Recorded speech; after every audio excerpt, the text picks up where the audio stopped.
साल 2024 की शुरुआत में हमने यूएफओ देखे जाने की कई घटनाओं को होते देखा। ये घटनाएं देख इस बात पर यकीन होता है कि ब्रह्मांड में हम अकेले नहीं हैं। लेकिन इसी के साथ ये भी सच है कि एलियंस हमारे लिए अब भी एक राज बने हुए हैं, जिनके होने का सबूत अब भी हमारे पास ना के बराबर है। वैसे एलियंस को बेस बनाकर कई किताबें लिखी गई, कई हॉलीवुड और बॉलीवुड फिल्में भी बनाई गई। ऐसा कह सकते हैं कि एलियंस का जिक्र सदियों से होता आ रहा है। स्विट्जरलैंड के रहने वाले एरिक वॉन डेनिकन ने 1968 में आई अपनी किताब चैरियट्स ऑफ द गॉड में एलियन के बारे में प्राचीन पौराणिक मान्यताओं के कई राज जाहिर किए। इस किताब के मुताबिक प्राचीन दुनिया में दूसरी दुनिया के इंटेलिजेंट जीव पृथ्वी पर आए थे और उन्होंने इंसानों से कांटेक्ट भी किया था। इस बात का सबूत हमें दुनिया भर के तमाम धर्मों के प्राचीन धर्म ग्रंथों और प्राचीन शिलालेख में देखने को मिलते हैं। इस किताब में 238 सवाल हैं और उनके जवाब भी मौजूद है, जो इस बात को साबित करते हैं कि एलियंस पृथ्वी पर पहले भी आए थे।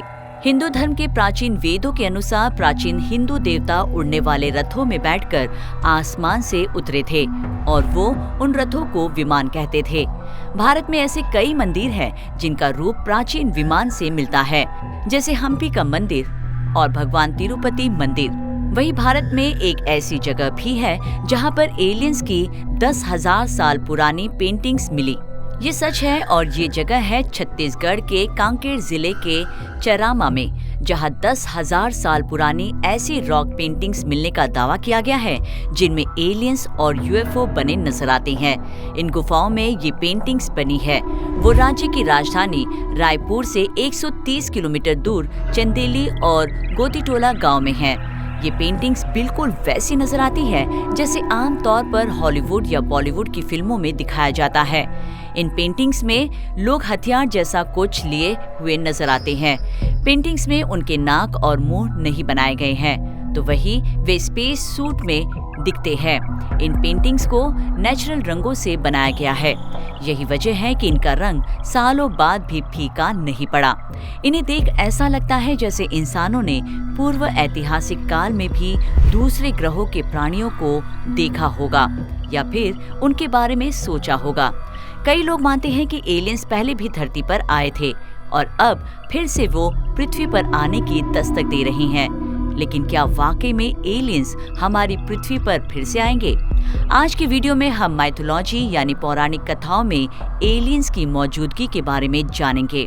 स्वागत है आपका विज्ञान 360 में। क्या आपको भी लगता है कि पैगंबरों ने सच में पहाड़ों की चोटी पर एंजल्स से मुलाकात की थी या वे दूर के किसी गैलेक्सी से आए हुए इंटेलिजेंट प्राणी थे? इस वीडियो में हम मानव पौराणिक कथाओं में एलियंस की मौजूदगी पर नजर डालेंगे। कई संस्कृतियों में माइथोलॉजी में देवताओं और कुछ हीरो ऐसे रहे जिन्होंने नामुमकिन कामों को भी कर दिखाया, जो सुपर नेचुरल पावर्स का इस्तेमाल करते हैं। लेकिन कुछ लोगों का मानना है कि जादू के बजाय मिथ्स में बेहतर तकनीक रखने वाले एलियंस के बारे में बताया गया है। अगर आप भी इस बारे में जानना चाहते हैं तो चलिए इस वीडियो को देखते हैं।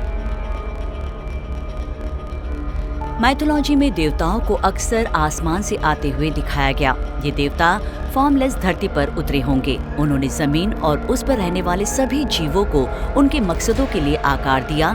जैसे एनुमा एलिश के प्राचीन सुमेरियन मिथ में कहा गया है कि मानव जाति को अनुनाकी नाम के देवताओं की सेवा के लिए बनाया गया। अब अनुनाकी नाम तो आपको पता ही होगा, जिस पर हमने एक वीडियो भी बनाया है। मिथ का दावा है कि इन देवताओं ने हमें सोना निकालने के लिए बनाया था, यानी हम गुलाम थे। हमें मेहनत करनी थी ताकि हमारे डिवाइन मास्टर्स को ये काम ना करना पड़े। ये साइंस फिक्शन मूवी की कहानी जैसा लगता है ना? कॉन्स्पिरेसी थियोरिस्ट भी ऐसा ही मानते हैं। उनका दावा है कि अनुनाकी एलियन थे जो धरती पर सोने की माइनिंग के लिए आए थे। जब वे आए तो उन्होंने हमारे काम के बदले मानवता के विकास में हमारी मदद की। मिथ में एक और आम मकसद है कि देवता आदिकालीन कियोस से उभर कर सामने आते हैं। इस कियोस को आमतौर पर या तो एक अंधेरे महासागर या एक खाली जगह के रूप में बताया जाता है। इस अंधेरे से देवता अस्तित्व में आते हैं। तो क्या ये अंतरिक्ष से आने वाले स्पेसशिप के बारे में कहा जा रहा है? वो इसलिए क्योंकि अंतरिक्ष को अक्सर एक अंधेरे तारों वाले महासागर के रूप में देखा जाता है।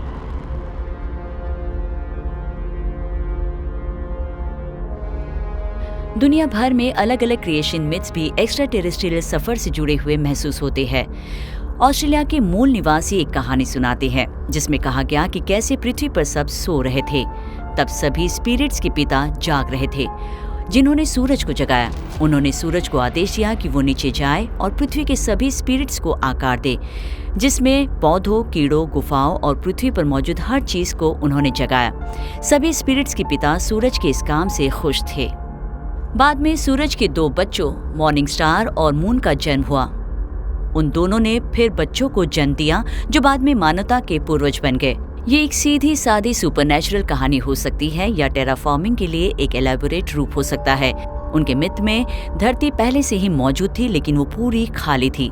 शायद पिता मदरशिप पर सवार एक एलियन था जिसने अपने फॉलोअर्स को ग्रह पर उतरने, लैंडस्केपिंग करने और उसमें जीवन के बीज बोने का आदेश दिया। यानी ऐसा हो सकता है कि उनके शिप पर पहले से ही डीएनए को स्टोरेज किया गया था। हमारे पास एनो क्रिएशन की कहानी भी है। उनका मानना है कि दुनिया तब बनी जब समुद्र से तेल एक ज्वाला के रूप में आसमान की ओर बढ़ा। जो बचा वो जमीन थी। वाटर वेपर ने 5 रंग के बादलों पर उतरते हुए 2 देवताओं को बनाया। इन 2 देवताओं ने धरती पर सभी दूसरे जीवन के साथ साथ बाकी के देवताओं को भी बनाया। आखिर में आइए नजर डालें पॉलिनेशियन क्रिएशन मिथ पर। यह सबसे ज्यादा जबरदस्त लगता है। इस मिथ के मुताबिक दुनिया एक शेल से निकली। जब ये शेल धीरे धीरे खुला तो अंदर से एक रोशनी बाहर आई।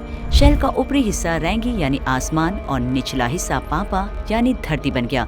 रैंगी और पापा एक दूसरे से प्यार करते थे और उन्होंने 70 शक्तिशाली देवताओं को जन्म दिया जिन्होंने दुनिया को बनाने में मदद की।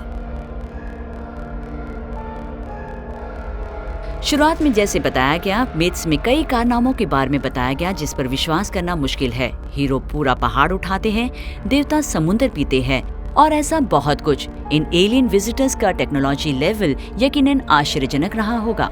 हमने कई सभ्यताओं के विकास में मदद करने वाले एलियंस थ्योरी पर चर्चा की।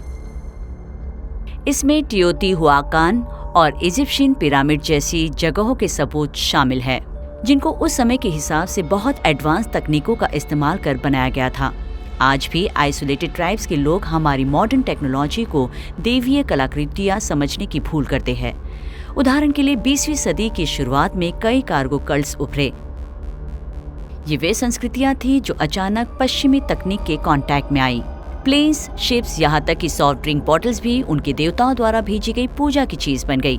हजारों साल पहले के आदिकालीन दिमागों के लिए एडवांस एलियन टेक्नोलॉजी और भी ज्यादा प्रेरणादायक होगी।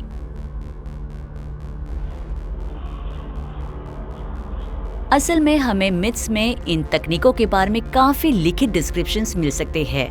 इनमें से एक जिसके बारे में हम पहले भी बता चुके हैं वो है विमान। हिंदू पौराणिक कथाओं में देवताओं का एक रथ, संक्षेप में इसे एक उड़ने वाला वाहन यानी फ्लाइंग व्हीकल बताया गया है। हिंदू एपिक महाभारत के 1889 के ट्रांसलेशन के मुताबिक भीम अपने विमान के साथ एक बड़े रेत पर उड़े जो सूरज की तरह चमकीली थी और तूफान की गड़गड़ाहट जैसी आवाज करती थी। जिस तरह से इसे डिस्क्राइब किया गया उससे जेट प्लेन की याद आती है। ग्रीक देवताओं के अस्तित्व में आने की कहानी भी एडवांस टेक्नोलॉजी की ओर इशारा करती है। टाइटन क्रोनोस ग्रीक देवताओं के पिता थे जिन्होंने अपने सभी नवजात बच्चों को निगल लिया, लेकिन एक को छिपा दिया था जो ज़ूस बना। ज़ूस ने अपने पिता के मुंह से उन सभी शिशुओं को उगलवा दिया और फिर उनकी हत्या कर दी। कॉन्स्पिरेसी थियोरिस्ट का मानना है कि ये विद्रोही एलियंस को बाहर निकालने वाले एलियन मदरशिप का रूप था। उनके लिए एक विशालकाय के पेट से सालों तक जीवित रहने वाले शिशु देवताओं की कहानी विश्वास करने लायक नहीं लगती।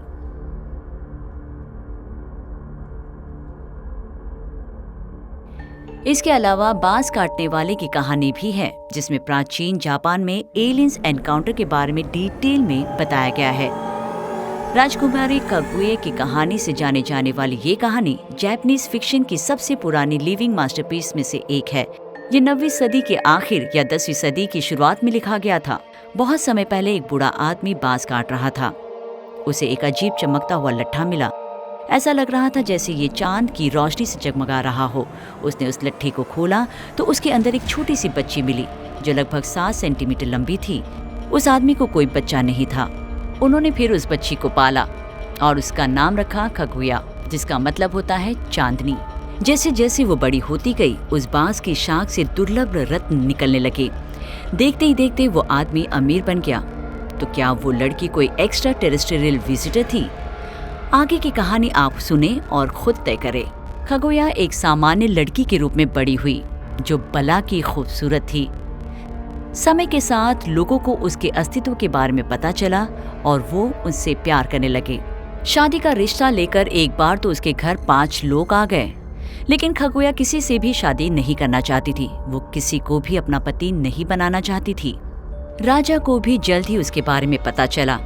उसे देखने के बाद उन्हें भी उससे प्यार हो गया, लेकिन खगोया ने उनसे भी शादी से मना कर दिया। नाराज राजा ने उसे जबरदस्ती अपने महल में ले जाने की कोशिश की। तब खगोया ने कहा कि अगर उसने ऐसा किया तो वो हमेशा के लिए गायब हो जाएगी। खगोया उदास रहने लगी और वो हर रात आसमान को देखती रहती। आखिरकार उसने अपने माता पिता के सामने कबूला कि खगोया दरअसल चांद से आई एक विजिटर थी, जो जल्द ही वापस लौटने वाली थी। ये जानने के बाद राजा ने उसे रोकने की कोशिश की और उसके घर पर पहरेदार भेजे। एक रात चांद बादलों से ढका हुआ था। ये बादल जल्द ही धरती की ओर उतर आए और आसमान में अंधेरा छा गया। खगोया को वापस ले जाने के लिए एक गाड़ी आई, जिसमें चमकीले जीव सवार थे। उसने जाने से पहले राजा के लिए एक पत्र लिखा और जीवन अमृत की एक छोटी बोतल छोड़ी। वो इसे इस्तेमाल करने से डर गए और उन्होंने अमृत नहीं पिया। पौराणिक कथाओं में रहस्यमय प्राणियों और देवताओं की कहानियां भरी पड़ी हैं, जो कहीं से भी प्रकट होकर हमारी दुनिया पर असर डालते थे। तो क्या ये सुपरनैचुरल प्राणी हैं? क्या ये एडवांस टेक्नोलॉजी वाले एक्स्ट्रा टेरेस्ट्रियल्स हैं? हम शायद कभी सच्चाई जान नहीं पाएंगे। आपको क्या लगता है? अपनी राय कमेंट कर हमें जरूर बताएं। विज्ञान से जुड़ी ऐसी ही इंटरेस्टिंग खबरों को जानने के लिए हमारे चैनल विज्ञान 360 को सब्सक्राइब करें और बेल आइकन को प्रेस करना ना भूलें।